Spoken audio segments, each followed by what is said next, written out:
इस गांव के लोग एक बात पर पूरी तरह से यकीन करते थे कि ड्रैगन सिर्फ दुश्मन होते हैं। उनके लिए हर ड्रैगन एक खतरा था और हर खतरे के लिए बस एक ही नियम था कि उसे जिंदा रहने का कोई हक नहीं है। और इसी सोच के साथ वे सालों से लड़ते आए थे। इस लड़ाई में कभी उनके घर जले तो कभी जानवर मारे गए और उनकी हर सुबह उसी उम्मीद के साथ शुरू होती थी कि शायद वो लोग आज जिंदा बच जाए। पर इस कहानी की असली प्रॉब्लम ड्रैगन नहीं बल्कि वो लड़का था जो इस सोच से बिल्कुल भी सहमत नहीं था। जिस दुनिया में ड्रैगन्स को मारना बहादुरी का सबूत माना जाता था, वही एक ऐसा लड़का भी था जिसका सवाल था कि अगर हम लोग गलत हुए तो।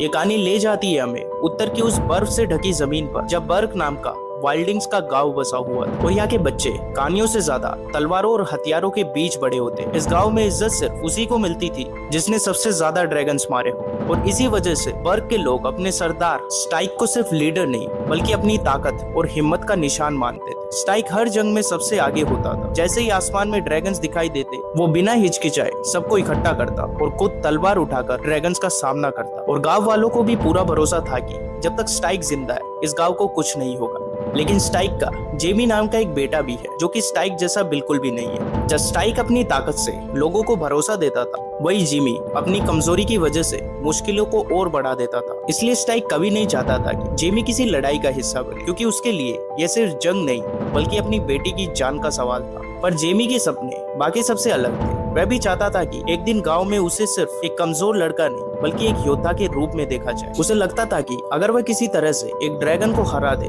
तो शायद सब कुछ बदल सकता है। और उसकी इस ख्वाहिश के पीछे एक और वजह एस्टर नाम की एक लड़की भी थी जो कि गांव की सबसे मेहनती और बहादुरी लड़की थी। और ट्रेनिंग में वह हमेशा सबसे आगे रहती थी। जिमी उसे बहुत ज्यादा पसंद करता था और दिल ही दिल में सोचता था कि शायद एक दिन वह भी उसे नोटिस करेंगे। पर एक रात उस गांव में ऐसी आई जो बाकी रातों से बहुत ज्यादा भयानक थी, क्योंकि उस रात फिर से ड्रैगन ने इस गांव पर हमला कर दिया था। उस वक्त आसमान में आग फैल चुकी थी और लोग अपने घर और जानवरों को बचाने के लिए इधर उधर भाग रहे थे। मगर स्टाइक हमेशा की तरह तलवार उठाए अपने गांव को बचाने के लिए सबसे आगे था। इसी भीड़ में जेमी भी था, पर वो इस लड़ाई का हिस्सा नहीं बन पा रहा था। वो बस देख रहा था कि कैसे हर कोई अपने काम को अच्छे से जानता है और उसे फिर से महसूस हो रहा था कि इस जंग में उसकी कोई जगह नहीं है। और ये एहसास उसे अंदर से चुभने लगता है। तब ग्रोवर, जो कि इस गांव का लोहार है, उसने जेमी को तलवारें ठीक करने को कहा ताकि जेमी ड्रैगन के हमले से बचा रहे। इसी हमले के दौरान गांव वालों के बीच नाइट फ्यूरी नाम के एक ऐसे ड्रैगन का नाम भी गूंज रहा था जिसे आज तक ठीक से किसी ने देखा नहीं था, क्योंकि वो ड्रैगन बिना आवाज के आता, पल भर में सब कुछ बर्बाद करता और फिर गायब हो जाता। और आसान शब्दों में कहूँ तो वह सभी ड्रैगन से सबसे तेज, सबसे खतरनाक और सबसे रहस्यमयी था। और यहाँ के लोगों का कहना था कि आज रात आसमान में वही ड्रैगन घूम रहा है। तब उनकी इन सब बातों को जेमी ने भी सुन लिया था और ये सुनते ही उसने ठान लिया था कि वो सबसे खतरनाक ड्रैगन को अपना पहला शिकार बनाएगा, ताकि गांव के लोग जेमी को कमजोर समझना बंद कर दे। इसलिए जब स्टाइक और बाकी सब लोग ड्रैगन्स का सामना करने में बिजी थे तो जेमी चुपचाप भीड़ से अलग हो गया। उसने अपने हाथ से बनाई हुई एक मशीन निकाली जिसे उसने काफी टाइम से सबसे छुपा कर रखा था। तब उसने बिना किसी को बताए आसमान की ओर निशाना लगाया और जैसे कि एक तेज साया आसमान से गुजरा, तभी उसने अपनी मशीन चला दी। और आज शायद जेमी की किस्मत काफी अच्छी थी, क्योंकि आज सच में वह ड्रैगन पर निशाना लगाने में कामयाब हो गया था। तब जेमी अपनी इस कामयाबी से खुश हो ही रहा था कि तभी उसके पीछे से एक ड्रैगन ने आकर जेमी पर हमला करना शुरू कर दिया। मगर जैसे ही स्टाइक ने देखा कि उसकी बेटी की जान खतरे में, तो वह सब कुछ छोड़कर उसके पास गए और उसने उस ड्रैगन को मार मार कर वहां से भगा दिया। और इसके बाद बाकी ड्रैगन्स भी इस गांव से कुछ जानवरों को अपना शिकार बनाकर वापस चले गए। मगर जेमी तो ये सब छोड़कर अपने पिता को बस यही बताने में लगा हुआ था कि उसने सबसे खतरनाक ड्रैगन पर निशाना लगाया था। लेकिन जेमी की इस बात पर उसके पिता को बिल्कुल भी यकीन नहीं था, इसलिए उन्होंने जेमी को डांट कर घर वापस भेज दिया। खैर, अब इस सब के बाद आज रात हुए ड्रैगन के हमले की वजह से स्टाइक ने गांव के सभी योद्धाओं को इकट्ठा कर लिया। स्टाइक ने उन सबसे कहा कि अगर हमने अब जल्दी से कुछ नहीं किया तो ड्रैगन्स के ये हमले कभी नहीं बंद होंगे। इसलिए स्टाइक का कहना था कि हम सब खुद ड्रैगन्स के अड्डे को ढूंढेंगे ताकि हम ड्रैगन्स के लीडर को मारकर उनके आतंक को ही खत्म कर सके। और उसकी यह बात सुनते ही गांव के सभी योद्धा भी ये करने के लिए राजी हो गए। तब गांव के सभी योद्धा के वहां से जाने के बाद स्टाइक ने ग्रोवर को यह जिम्मेदारी दी कि इस बार वही गांव के नए योद्धाओं को लड़ने की ट्रेनिंग देगा। और ग्रोवर भी इसके लिए खुशी खुशी मान गया। पर इसके साथ ही स्टाइक को अपने बेटे की भी चिंता हो रही थी।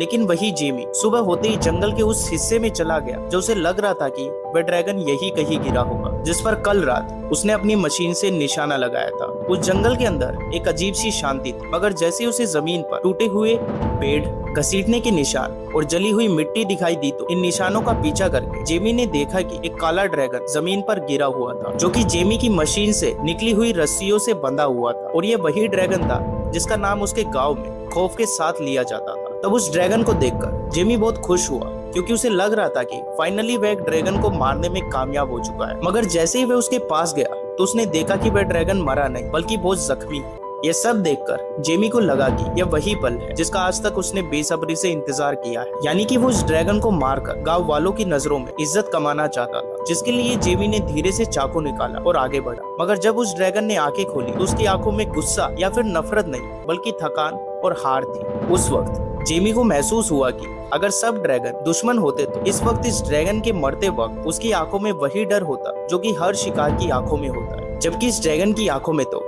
कुछ और ही था, जिसे देखकर जेमी का मन बदल गया और उसने ड्रैगन को मारने की बजाय उस रस्सी को काट दिया जिससे वह बंधा हुआ था। तब जेमी के ऐसा करते ही ड्रैगन ने उस पर हमला करने की भी कोशिश की, पर जैसे जेमी ने ड्रैगन को कोई नुकसान नहीं पहुंचाया था, वैसे ही वह ड्रैगन जेमी को कोई नुकसान ना पहुंचाए वहां से चला गया। अब इस सब के बाद जब जेमी घर लौटा तो उसके पिता पहले से ही जेमी का घर पर इंतजार कर रहे थे। तब जेमी के पिता ने उसे बताया कि कल से ड्रैगन से लड़ने वाले योद्धाओं की ट्रेनिंग शुरू हो रही है और मैंने उसमें तुम्हारा भी नाम डलवा दिया। तब जेमी ने उन्हें समझाने की बहुत कोशिश की कि मैं आप जैसा बिल्कुल भी नहीं हूँ और मैं ड्रैगन्स को मारना नहीं चाहता, पर उसके पिता ने उसकी एक नहीं सुनी और उसे कुल्हाड़ी देते हुए कहा कि तुम इस गाँव के सरदार के बेटे हो, इसलिए तुम्हें ये करना ही होगा। खैर, अब इसके अगले दिन से ट्रेनिंग कैंप शुरू हो गया, जब गाँव के कुछ बच्चे नए योद्धा बनने के लिए काफी एक्साइटेड थे।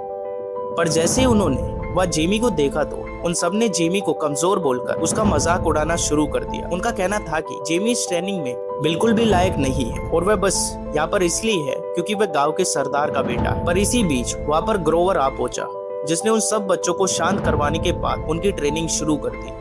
ग्रोवर ने सबसे पहले उन सबको बताया कि यह ट्रेनिंग काफी मुश्किल और खतरनाक होगी, पर जो भी इस ट्रेनिंग में सबसे आगे होगा उसे गांव के बड़े योद्धाओं के साथ लड़ने का मौका मिलेगा। इस ट्रेनिंग ग्राउंड के अंदर काफी सारे पिंजरे थे जिनके पीछे उन ड्रैगन्स को रखा गया था, जिनका मुकाबला करते हुए सब बच्चे ड्रैगन्स का सामना करना सीखेंगे। तब सबसे पहले ग्रोवर ने क्रोंकोल नाम के ड्रैगन को बाहर निकाला, जिससे सब बच्चों को अपना बचाव करना सीखना था। लेकिन इस ट्रेनिंग के दौरान सब एक एक करके बाहर हो गए और अब इस ट्रेनिंग में एस्टर और जेमी ही बचे थे। तब एस्टर तो उस ड्रैगन के हमलों से आसानी से बच रही थी, पर वो ड्रैगन जेमी की ढाल को जलाने में कामयाब हो गया। और जब वो ड्रैगन जेमी को मारने ही वाला था तो ग्रोवर ने बीच में आकर उस ड्रैगन को पकड़कर फिर से पिंजरे में डाल दिया और आखिर में उसने जेमी से बस इतना ही कहा कि ड्रैगन हमेशा तुम्हें मारने की ही कोशिश करेगा। पर यह सुनकर जेमी के मन में सवाल उठा कि अगर ऐसा ही है तो फिर उस ड्रैगन ने उसे क्यों नहीं मारा जिस पर उसने निशाना लगाया था। इसलिए ट्रेनिंग के बाद अपने सवालों का जवाब जानने के लिए जेमी फिर से जंगल में आ गया, जब वो ड्रैगन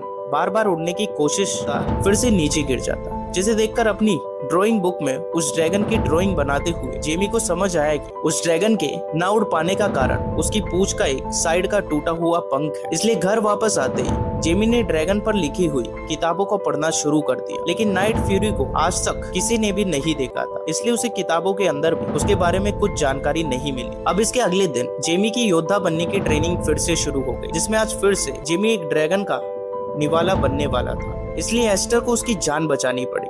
भले ही जेमी इस वक्त ट्रेनिंग कैंप में था, पर उसका पूरा ध्यान इस वक्त नाइट फ्यूरी पर ही था। इसलिए जैसे ही ट्रेनिंग खत्म हुई तो वो फिर से नाइट फ्यूरी के पास चला गया। जेमी आज नाइट फ्यूरी के लिए खाना यानी कि मछली लेकर आया था और उस मछली को खाने के बाद ड्रैगन को भी जेमी पर भरोसा होने लगा, पर उनका ये रिश्ता अभी नया था, इसलिए टूथलेस जेमी को उसके पास आने नहीं दे रहा था। मगर जब रात होने तक जेमी ने टूथलेस के साथ वहीं पर समय बिताया, धीरे धीरे उनका रिश्ता गहरा होता गया और फाइनली अब टूथलेस जेमी को खुद को छूने भी दे रहा था। तो अब इस सब के बाद जब रात के वक्त जेमी घर आया तो ग्रोवर अपनी सभी स्टूडेंट्स को अपनी बहादुरी के किस्से सुनाने लगा, जिसके दौरान उसने कहा कि अगर तुम्हें ड्रैगन का शिकार करना है तो तुम्हें उसकी पूंछ और पंख काट देने चाहिए, जिससे वो ड्रैगन कभी नहीं उड़ पाएगा, और जो ड्रैगन उड़ नहीं सकता वो कुछ नहीं कर सकता। लेकिन ये सुनते ही जेमी को अपने दोस्त टूथलेस की याद आई, इसलिए जेमी उन सब से अलग होकर टूथलेस के उड़ने के लिए कुछ बनाने की कोशिश करने लगा और पूरी रात मेहनत करने के बाद फाइनली जेमी ने टूथलेस के लिए एक मैकेनिकल पूंछ बना ली और सुबह होते ही वह सीधा टूथलेस के पास पहुंच गया। जब टूथलेस को खाने के लिए मछली देकर जेमी ने उसकी पूंछ पर अपनी बनाई हुई पूंछ बांध दी, लेकिन जैसे ही टूथलेस को कुछ अजीब सा महसूस हुआ तो वह जेमी को भी अपने साथ ही लेकर हवा में उड़ गया। पर इस उड़ान के दौरान वो दोनों पानी में गिर गए, क्योंकि यह मैकेनिकल पूंछ अभी ठीक से काम नहीं कर रही थी। मगर जेमी ने हार मानने की बजाय इस पूछ को बनाने में जी जान लगाती। वो हर रोज पूछ की कमियों को नोटिस करता और उनमें सुधार करके फिर से टूथलेस की सवारी करते हुए उड़ान भरता। जेमी ने इस मैकेनिकल पूछ को एक पैडल से जोड़ा और अलग अलग तरह की उड़ान भरने के लिए उस पैडल में एक तरह से गियर लगा दिए और काफी दिन की मेहनत के बाद फाइनली वो पूछ को परफेक्ट बनाने में कामयाब हो गया, जिससे टूथलेस के साथ साथ जेमी भी उसकी सवारी करते हुए बहुत अच्छे से उड़ने लगा। यानी कि जेमी वो पहला इंसान बन चुका था जो ड्रैगन्स का शिकार नहीं बल्कि उनकी सवारी करता है। लेकिन टूथलेस की सवारी करने के बाद जेमी की जिंदगी दो अलग अलग रास्तों पर चलने लगी थी। अब सुबह होते ही वह गांव के ट्रेनिंग कैंप में बाकी बच्चों के साथ ट्रेनिंग करता और जैसे ही शाम ढलती वह चुपचाप जंगल की ओर चला जाता। इन दोनों जगह का माहौल बिल्कुल अलग था और शायद इसी फर्क ने धीरे धीरे जेमी को बदलना शुरू कर दिया था। ट्रेनिंग कैंप में सिखाया जाता था कि ड्रैगन्स को डराओ, उन पर दबाव बनाओ, उन्हें कंट्रोल करो क्योंकि वह सिर्फ ताकत की भाषा ही समझते हैं। पर दूसरी ओर जंगल में जेमी हर रोज कुछ और ही देख रहा था। वह एक ड्रैगन था जो ना चीखता था और ना ही उस पर हमला करता था और इसी वजह से कैंप में भी जेमी का अंदाज धीरे धीरे बदलने लगा। जब पहले वो ड्रैगन्स की दहाड़ और आग से घबरा जाया करता था, वही अब वो थोड़ा सा पीछे हटकर उन्हें ऑब्जर्व करता। उसे समझ आ गया था कि ड्रैगन किस चीज से गुस्से से रिएक्ट करते हैं और किस चीज से डरते हैं। ये सारी जानकारी उसे टूथलेस के साथ वक्त बिताने से मिल रही थी, जिसका इस्तेमाल करके वह ट्रेनिंग कैंप में बिना तलवार चलाई हर मुकाबला जीतने लगा था। ट्रेनिंग के दौरान जब बाकी बच्चे जोर लगाते, अपनी हिम्मत दिखाते और शोर मचाते, वही जेमी शांत रहता और इसी शांति में उसकी टाइमिंग और जजमेंट शार्प होती चली गई। जेमी को ऐसे देखकर पहली बार स्टाइक के चेहरे पर भी गर्व दिखने लगा था, क्योंकि उसे लग रहा था कि आखिरकार उसका बेटा योद्धा बनने के रास्ते पर आ गया है। जबकि जेमी का इम्तिहान तो दिल ढलने के बाद ही शुरू होता था। जंगल में टूथलेस के साथ ना कोई नियम था, ना कोई आदेश और ना ही कोई उम्मीद। टूथलेस भी अब जेमी को देखकर भागता नहीं था, बल्कि वह दूर से ही उसकी मौजूदगी को भाप लेता था। वो दोनों बिना आवाज के ही एक दूसरे की बात को समझने लगे थे, जैसे उड़ान के दौरान कब रुकना है, कब ट्राई करना है और कब पीछे हटना है। जेमी के इस बदलाव का असर सब बच्चों को दिखने लगा था। जो पहले उसका मजाक उड़ाते थे अब उसे देखकर चुप हो जाते। पर उनमें से एस्टर भी थी, जो सिर्फ इम्प्रेस नहीं हो रही थी बल्कि सवाल भी पूछ रही थी। एस्टर को जेमी की टाइमिंग, उसका परफेक्शन और उसका बिना घबराए रिएक्ट करना, यह सब नॉर्मल ट्रेनिंग का रिजल्ट नहीं लग रहा था। भले ही एस्टर को अब जेमी से थोड़ी जलन होने लगी थी, पर इसके साथ ही उसे यह भी लग रहा था कि जेमी कुछ छुपा रहा है, क्योंकि जब बाकी सब ट्रेनिंग के बाद सीधा घर जाते, वही जेमी अक्सर कोई ना कोई बहाना बनाकर गायब हो जाता था और यह बात एस्टर को खटकने लगी थी। उसके लिए जेमी अब एक पहेली बन चुका था और वो इस पहेली को सुलझाए बिना रुकने वाली नहीं थी। इसलिए एक शाम ट्रेनिंग के बाद एस्टर ने फैसला कर लिया, उस दिन जैसे सब लोग अपने अपने रास्ते निकले तो उसने चुपचाप जेमी का पीछा करना शुरू कर दिया। और जैसे ही जेमी गांव के आखिरी घर को क्रॉस करके जंगल की ओर मुड़ा तो एस्टर का शक यकीन में बदलने लगा, क्योंकि यह वह रास्ता था जहाँ गांव वालों को अकेले जाने से मना किया जाता था। तब थोड़ी देर ही बाद एस्टर भी उनका पीछा करते हुए उस जगह पर पहुंच गई जब वह टूथलेस से मिलता था। उसने जेमी को कहा कि मैं जानती हूँ कुछ तो ऐसा जरूर है जिसे तुम पूरे गांव से छुपा रहे। मगर तभी अचानक से उसने वो देखा जिसके लिए वह बिल्कुल भी तैयार नहीं थी। वहाँ पर एक बड़ा सा काला ड्रैगन यानी कि टूथलेस था और जेमी उसके इतना करीब खड़ा था जैसे दोनों के बीच कोई डर ना हो। तब पहले तो एस्टर ने तलवार उठाने की कोशिश की, क्योंकि सालों से उसे सिखाया जाता था कि ड्रैगन का मतलब खतरा होता है। पर जेमी ने उसे देखते ही बीच में आकर उसका रास्ता रोक लिया, तो ड्रैगन भी टेंशन की वजह से डिफेंसिव मोड में आ गया। पर उसमें गुस्सा नहीं, सिर्फ अटेंशन थी। मगर टूथलेस को डिफेंसिव होता देखकर एस्टर जैसे ही वहां से भागने लगी, वैसे ही टूथलेस ने उसे उठाकर एक बहुत ऊंची चट्टान पर लटका दिया। और जब एस्टर ने जेमी से मदद मांगी तो जेमी ने बिना कोई लंबा एक्सप्लेनेशन दिए एस्टर को भी अपने साथ टूथलेस के ऊपर बिठाया और उसकी सवारी करवाई, जिसमें पहले तो एस्टर को बहुत डर लगा था, पर धीरे धीरे उसका ये डर हैरानी और फिर एक अजीब से सुकून में बदल गया। जिसके दौरान जेमी ने एस्टर से बस इतना कहा कि अगर उसने शोर मचाया तो ये ड्रैगन जिंदा नहीं बचेगा, और अगर ये ड्रैगन नहीं बचा तो शायद वह सच भी कभी सामने नहीं आएगा जो सबको समझना चाहिए। पर एस्टर को समझ नहीं आ रहा था कि क्या वह वो करे जो उसको सिखाया गया है या फिर अपनी आंखों पर भरोसा करे, क्योंकि अगर ये ड्रैगन दुश्मन नहीं है तो फिर असली दुश्मन कौन। मगर इसी बीच अचानक एस्टर ने देखा कई सारे ड्रैगन्स एक ही डायरेक्शन में जा रहे हैं और उनके पंजों में इंसानों के चुराए हुए जानवर भी थे। जिसके बाद टूथलेस का शरीर भी अकड़ गया और उसकी उड़ान बेचैनी में बदल गई, जिसे देखकर जेमी समझ गया था कि यह डर टूथलेस का अपना नहीं बल्कि किसी और का है। तब ना चाहते हुए भी टूथलेस बाकी ड्रैगन्स के साथ जेमी और एस्टर को भी गुफा के अंदर ले गया, जो उन सब ड्रैगन्स की रानी रहती है। ये सब ड्रैगन्स उसी के आदेश पर इंसानों का खाना चुराते हैं, क्योंकि रानी को जब खाना नहीं मिलता तो वो उन्हीं ड्रैगन्स का शिकार करती है। मगर फिलहाल टूथलेस किसी तरह जेमी और एस्टर को बचाकर उस गुफा से बाहर ले आया, जहाँ एस्टर ने जेमी को कहा कि हमें अब सच का पता चल गया है, इसलिए अब हमें जल्दी से तुम्हारे पिता को ड्रैगन्स की रानी के बारे में बताना चाहिए। लेकिन जेमी जानता था कि अगर गांव में इसके बारे में किसी को भी पता चला तो वो लोग बाकी ड्रैगन्स के साथ साथ टूथलेस को भी मार देंगे। इसलिए उसने एस्टर से कहा कि अभी तुम इसके बारे में किसी को कुछ मत बताना, और जब सही समय आएगा तो मैं इसके बारे में अपने पिता को खुद बता दूंगा।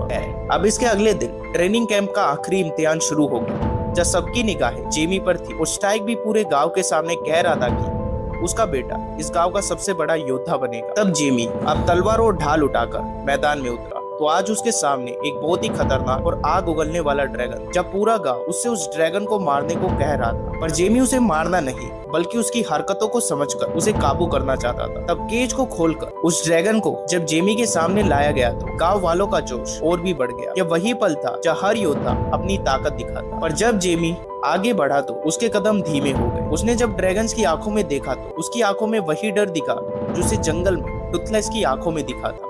इसलिए जेमी ने वो किया जिसकी किसी को उम्मीद नहीं थी। जेमी ने अपनी तलवार नीचे रख दी और इसे देखकर गांव में सन्नाटा छा गया, जिससे लोगों को लगा कि जेमी कमजोर और स्टाइक को लगने लगा कि ये उसकी बेवकूफी है।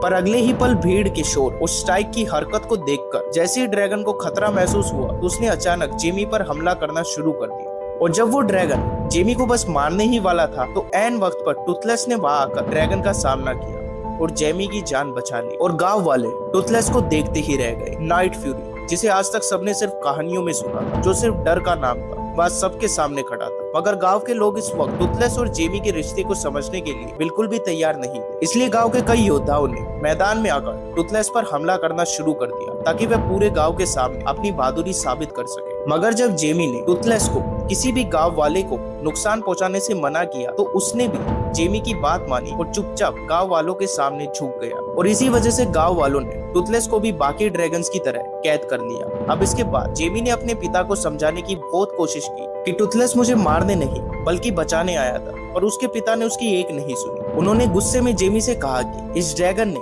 हमारे कई भाई बहनों को मारा है, जिनमें से तुम्हारी माँ भी एक थी। पर इस बात का विरोध करते हुए जेमी के मुंह से निकल गया कि ये ड्रैगन्स की मजबूरी है, वो मजबूरी में ऐसा करते हैं क्योंकि एक टापू, एक गुफा में सभी ड्रैगन्स की रानी रहती है जो कि बहुत बड़ी है, और अगर ये ड्रैगन्स उसके लिए खाना ना ले जाए तो उन्हें अपनी जान से हाथ धोना पड़ेगा। लेकिन जेमी के पिता ने अपने बेटे की सभी बातों को अनसुना किया और ड्रैगन्स की रानी को मारकर इस जंग को जीतने की ठान ली। स्टाइक को लग रहा था कि जेमी ड्रैगन्स के साथ मिल चुका है, इसलिए उसने जेमी को धोखेबाज कहने के साथ साथ यह भी कहा कि आज के बाद तुम्हारा और मेरा कोई रिश्ता नहीं। जिसके बाद स्टाइक के आदेशों पर गांव के सभी योद्धाओं ने पानी के जहाज तैयार किए ताकि ड्रैगन्स की रानी को मार वो इस जंग को जीत सके। पर रानी के अड्डे तक जाने का रास्ता सिर्फ टूथलेस ही जानता था, इसलिए उन्होंने टूथलेस को भी एक जहाज के आगे बांधा और अपनी मंजिल की ओर बढ़ना शुरू कर दिया। और जेमी चाहकर भी उन्हें रोकने के लिए कुछ नहीं कर पा रहा था। पर इसमें अच्छी बात यह थी कि जेमी अब अकेला नहीं था, क्योंकि ट्रेनिंग कैंप के बाकी सारे बच्चे भी उसके पास आ गए थे।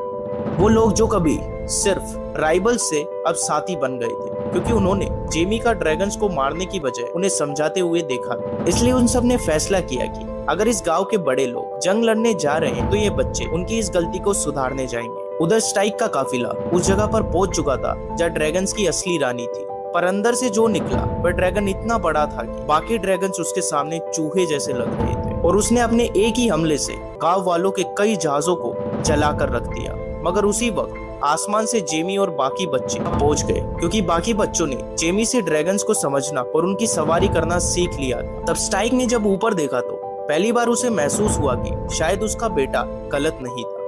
अब जैसे ही जेमी को मौका मिला तो वह बिना समय गवाए टूथलेस को बचाने निकल पड़ा। मगर टूथलेस इस वक्त जंजीरों से बंधा हुआ था और जेमी की काफी कोशिश करने के बाद भी वो जंजीरों को खोल नहीं पा रहा था। पर इसके बावजूद जेमी लगातार उन जंजीरों को खोलने में लगा हुआ था, जिसके दौरान अचानक ड्रैगन्स की रानी ने उस बोट पर हमला करके उसे बर्बाद किया, और जंजीरों से बंधा हुआ होने की वजह से टूथलेस पानी से बाहर नहीं आ पा रहा। तब जेमी अपने दोस्त की जान बचाने के लिए पानी के अंदर ही उसकी बेड़ियों को खोलने लगा। पर अगले ही पल जेमी के पिता ने उसे पानी से बाहर निकालकर खुद पानी में जाकर उन जंजीरों को तोड़ा और टूथलेस को आजाद कर दिया। स्टाइक को समझ आ गया था कि जेमी जो भी कह रहा है वह बिल्कुल सही है और उसे अब अपने बेटे पर बहुत नाज है। और ये सुनते ही जेमी का जोश और बढ़ गया और वह टूथलेस के साथ ड्रैगन्स की रानी का मुकाबला करने निकल पड़ा। इस लड़ाई में ड्रैगन्स पर सवार बाकी बच्चे भी जेमी और टूथलेस का साथ दे रहे थे और गांव के योद्धा बच्चों को इतनी बहादुरी से लड़ते हुए देखकर पूरी तरह से हैरान थे। इसी बीच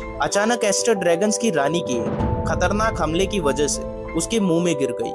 एस्टर उसके दांतों को तोड़कर बाहर आने की कोशिश करने लगी, पर उसकी इस हरकत ने रानी को और गुस्सा दिला दिया। और इसी गुस्से में जब रानी ने आग उगली तो एस्टर उससे पहले ही उसके मुंह से कूद गई और टूथलेस ने एस्टर को हवा में ही पकड़कर उसकी जान बचा ली। जिसके बाद ड्रैगन्स की रानी को खत्म करने के लिए जेमी ने टूथलेस की एनर्जी बॉल का इस्तेमाल करके उसे उकसाया और उसे अपने पीछे बादलों में ले गया, जब घने बादलों की वजह से वो रानी टूथलेस को नहीं देख पा रही थी। और इसी बात का फायदा उठाते हुए टूथलेस और जेमी ने रानी के पंखों पर हमला करना शुरू कर दिया, जिससे वो जलने लगे। पर उनकी इस हरकत की वजह से अब रानी गुस्से से पागल हो चुकी। तब इसी गुस्से से उसने हर तरफ आग उगलना शुरू कर दिया, जिससे जेमी और टूथलेस तो बच गए, पर टूथलेस की मैकेनिकल पूंछ आग का शिकार हो गई, जिसे देखकर जेमी समझ गया था कि अब उनके पास ज्यादा वक्त नहीं है। इसलिए अपने काम को अंजाम देने के लिए जेमी और टूथलेस ने तेजी से जमीन की ओर उड़ना शुरू कर दिया। और उनका पीछा कर रही ड्रैगन की रानी ने जैसे ही उन पर आग उगलने के लिए अपना मुंह खोला तो जेमी ने जल्दी से टूथलेस को घुमाकर रानी के मुंह में ही आग का गोला फेंक दिया,